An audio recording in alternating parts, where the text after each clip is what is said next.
Well, I think it is in the last many years we have seen stuff like that coming and going with no meaningful change.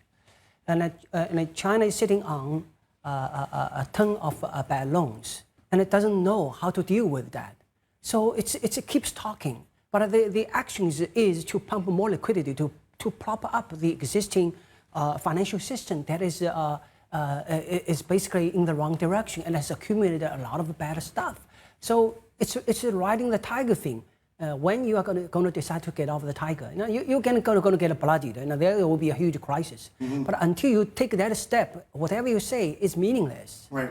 So this is meaningless then? They haven't taken the step, it's just talk at this point? Yeah, so far, prove me wrong. So far, it's you look at this is the fourth year of this new government, but actually there is no new government in China. It's the same people, But they are talking about, okay, we've done we've captured the tigers and flies thing now. Now we've got to move on to stage 2. You're saying that their timetable is completely way off here? You sound really unconvinced. I thought you might be a little more optimistic, just for a change today. 4 years ago, if China had started dealing with the financial mess, it would have been more convincing. But now, with the mess so much bigger than like 4 years ago, so with the same people, how would they decide to tackle these things now after basically doubling the mess?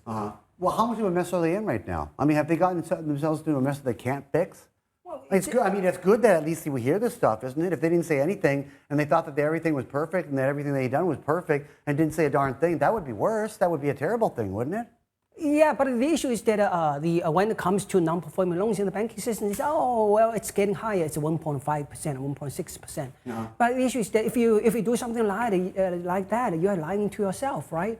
Then you say, the GDP is 6.5%. Again, that's the show you're putting on. So then on the other side, you promise people I'm going to change. Do you think the bad loans are 1.5? Because the report that shook the market up earlier in the week was that it was approaching, I'm just going to round it up, 20%, not 1.5%. You look at it historically when investment-led economy doing the shift, the non-performing loans will be very large. Even in Japan, they took 20 years to work it out. But if Japan had reported correctly 20 years ago, it would have been very high. But in Korea, in Southeast Asia, all led to currency collapse and massive inflation. Right. So in China, I think that you look at half of the loans are related to property. And you look around the country, it's basically the buildings are empty. Then the apartments are just like chips in Macau for gambling. So you don't worry about if the buildings are empty. Right. You just if there's somebody else is willing to believe in the game, we'll keep it going. Well, you look at half of the loans are related to property.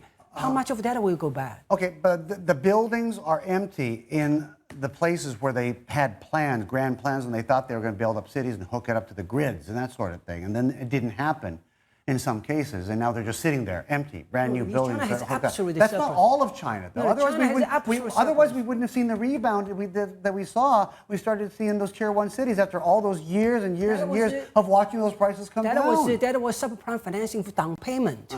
Okay, that's sort of like the U.S. had a subprime crisis. China took a page from that and learned that there was another trick to get it going.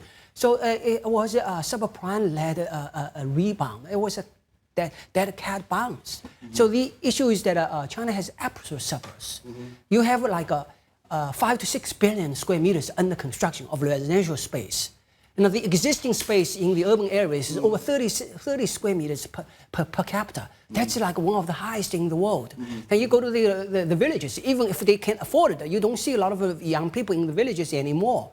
So there's this lie about urbanization, linking cities together, or giving you this picture that there will be new demand. There is none. There is none. You just have to deal with the empty buildings. Yeah.